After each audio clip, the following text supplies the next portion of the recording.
জুমার নামাজ ইমার্জেন্সি মধ্যে প্রয়োজনে আপনি মানে ফেসবুক লাইভে থাকবেন, আমরা ওখান থেকে মসজিদ থেকে আমরা ইমোতে লাইভ পাঠাবো, কিন্তু অনেক কিছু আছে, হোয়াটসঅ্যাপ, আপনার যখন যেটা ইচ্ছা তখন সেটাই, নেট যেটা ভালো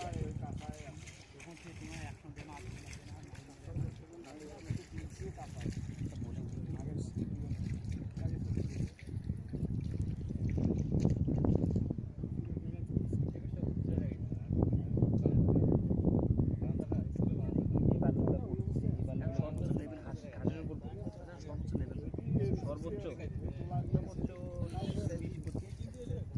এর বেশি হবে, কারণ আমরা গতবার খেয়াল করি তিস্তা নদীর 20 ফুট হয়, বালিপুরে হাঁটার মতন পরিবেশ হয়, ছোট নদী চলে হাঁটছি তো নদী, গতবারে তো বন্যা কম হয়ে যাবে, বড় বন্যা গতবার থেকে তো বেশি হয়েছে। তাহলে এর থেকে যদি বড় বন্যা, আপনি তো বন্যার মধ্যে আসছেন, প্রাণ দিচ্ছেন, ঘুরে বেড়াচ্ছেন, নৌকা ছেড়ে এলাকায়, পুলিশ ডুবে গেল এখানে। তো